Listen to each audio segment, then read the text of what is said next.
नमस्कार. श्री स्वामी समर्थ सर्वांना. आजच्या व्हिडिओमध्ये तुम्हा सगळ्यांचं खूप खूप स्वागत आहे. स्वामी तुम्हा सगळ्यांना कायम सुखी ठेवो ही स्वामीचरणी प्रार्थना करते आणि आजच्या व्हिडिओला सुरुवात करते. तर आजचा व्हिडिओ असा आहे की आता अक्षय तृतीया म्हणजेच की यावर्षी 2026 मधील अक्षय तृतीया कधी आहे, अक्षय तृतीया म्हणजे काय, अक्षय तृतीयेला काय सेवा केल्या जातात, म्हणजेच की अक्षय कलश म्हणजे नक्की काय, हा जो कलश आहे तर तो कधी आणि कसा भरायचा आहे, जर अक्षय कलश जर आपण भरला तर आपल्या घरामध्ये पैसा येईल का, आपल्या घरातील 7 पिढ्यांचे दारिद्र्य जे आहे तर ते नष्ट होईल का.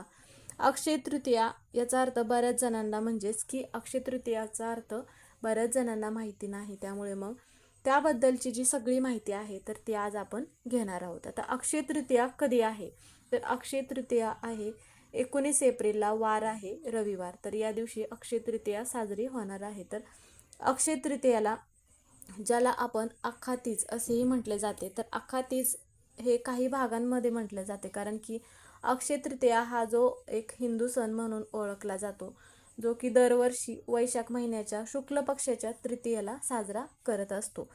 तर मग अक्षय तृतीयेच्या दिवशी अन्नदान करण्याला सगळ्यात जास्त महत्त्व दिले जाते. म्हणून मग वैशाख महिन्यातील शुक्ल पक्षामध्ये चंद्राच्या वाढत्या चरणाला खूप महत्त्व आहे, जो की या दिवशी असीम भाग्य आणि समृद्धीचे प्रतीक मानले जाते. म्हणून मग अक्षय तृतीयेच्या दिवशी व्यवसाय करणे एखादा किंवा मग नवीन नोकरी सुरू करणे, आता जर तुम्हाला नवीन एखादा व्यवसाय चालू करायचा आहे तर अक्षय तृतीया हा जो दिवस आहे तर अत्यंत शुभ दिवस मानला जातो. किंवा मग नवीन घर असेल तर नवीन घर घेणे किंवा नवीन घराची पूजा करणे, यासाठी हा जो दिवस आहे तर हा दिवस अत्यंत योग्य मानला जातो. म्हणून मग बऱ्याच ठिकाणी नवीन गाडी घेणे किंवा कोणतंही शुभ कार्य करणे, ह्या ज्या सगळ्या गोष्टी आहेत तर त्या अक्षय तृतीयेच्या दिवशी केल्या जात असतात. तर अजून बरीच माहिती आपण घेणार आहोत, त्यामुळे मग व्हिडिओ शेवटपर्यंत बघा. व्हिडिओ आवडला तर व्हिडिओला लाईक करा, चॅनलवर नवीन असाल तर सबस्क्राईब करा, व्हिडिओला हाईप करायला विसरू नका. आता आपल्या जीवनामध्ये प्रगती करताना म्हणजेच की प्रगती होत असताना आपल्या पूर्वजांचा आदर आणि आठवण करून देण्यासाठी हा जो दिवस आहे म्हणजेच की अक्षय तृतीया हा जो दिवस आहे तर हा दिवस म्हणून ओळखला पण जात असतो. त्याचप्रमाणे काही लोक जे आहेत तर या दिवशी सोने म्हणा किंवा चांदी या वस्तू, ज्या मौल्यवान वस्तू आहेत तर या वस्तू खरेदी करण्याला हा दिवस अत्यंत शुभ मानला जातो.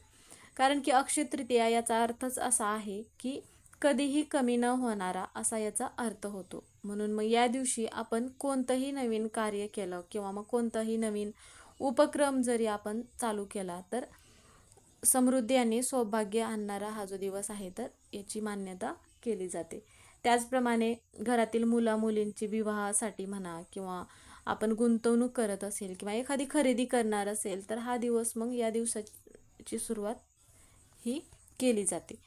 तर आपल्याला अक्षय कलश हा कधी भरायचा आहे आणि कसा भरायचा आहे. आता अक्षय कलश भरण्यासाठी वर्षातून एकदाच येत असते अक्षय तृतीया, हे तर सगळ्यांना माहितीच आहे. आता घरामध्ये कलशाची कमी भासू नये, म्हणजेच की कोणत्याही वस्तूंची म्हणा किंवा घरामध्ये कोणत्याच गोष्टींची कमतरता भासू नये असे प्रत्येकाला वाटत असते. म्हणून मग हा जो अक्षय कलश आहे तर तो आपल्याला अक्षय तृतीयेच्या दिवशी भरायचा आहे. तर हा अक्षय कलश आपल्याला कुठे भरायचा आहे, तर हा देवघराच्या बाजूलाच आपल्याला अक्षय कलश भरायचा आहे. त्यासाठी काय करायचं आहे, एक पाट किंवा मग तुम्ही चौरंग घ्यायचा आहे. त्या अगोदर काय करायचं आहे, एक स्वास्तिक आपल्याला काढायचं आहे.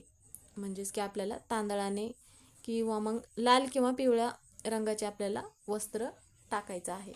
अगोदर स्वास्तिक काढायचं आहे तांदळाने, त्यानंतर मग लाल किंवा पिवळ्या रंगाचं वस्त्र आपल्याला त्यावरती ठेवायचं आहे. त्यानंतर आपल्याला एक तुपाचा दिवा लावायचा आहे.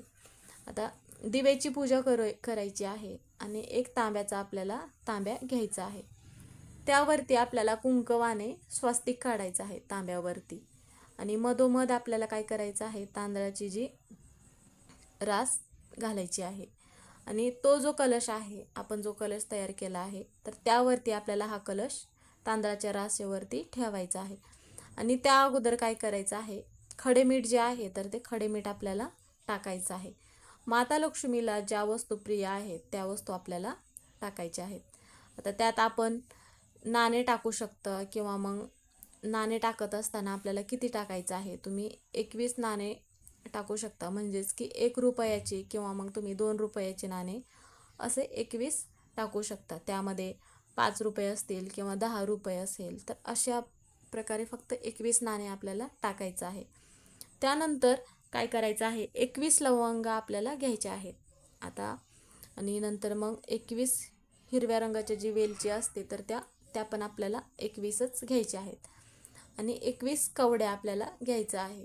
आता ह्या ज्या कवड्या आहेत तर ह्या आपल्याला जिथे कुठे पूजेचं साहित्य भेटतं तिथे तुम्हाला कवड्या सहज उपलब्ध होतील. त्यानंतर मग 11 गोमती चक्र आपल्याला घ्यायचं आहे. हे पण तुम्हाला जिथे पूजेचं साहित्य असेल तिथे उपलब्ध होईल.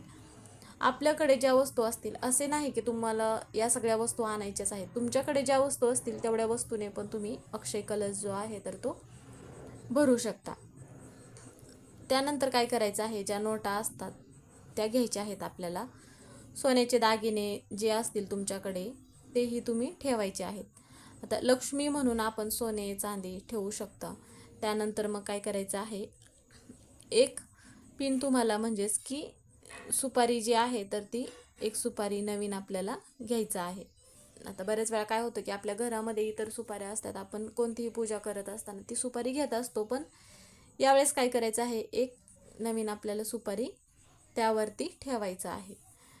आणि मग तो जो कलश भरून झाल्यानंतर काय करायचं आहे, त्या कलशाचा आपल्याला पूजा करायची आहे. कलशाची पूजा करून झाल्यानंतर लाल रंगाची जी फुलं आहेत तर ती लाल रंगाची फुलं आपल्याला अर्पण करायचं आहे.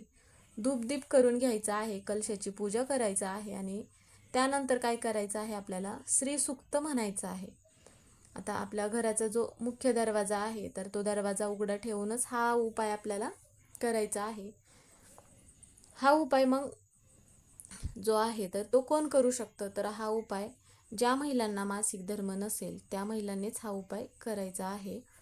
त्यानंतर मग आपल्याला काय करायचं आहे, 21 वेळा श्रीसूक्त पठण करून झाल्यानंतर तुम्ही विष्णू सहस्त्रनाम पण म्हणायचं आहे. आता हे जे मंत्र आहे तर हे मंत्र जर तुम्हाला माहिती नसतील किंवा म्हणता येत नसेल तर तुम्ही गुगलवरती सर्च करू शकता किंवा यूट्यूबवरती सर्च करून श्रवण पण केलात तरीही चालेल.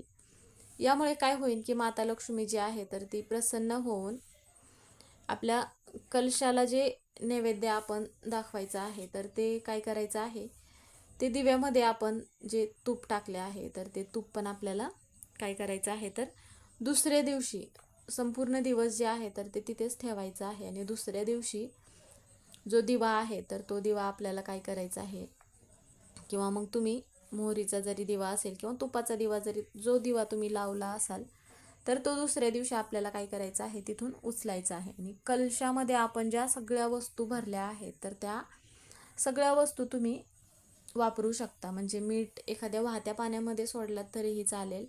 आणि ज्या कवड्या आहेत किंवा गोमती चक्र आहे तर ते देवघरात ठेवू शकता किंवा मग तुम्ही तिजोरीमध्ये ठेवून पण पूजा करायचं आहे.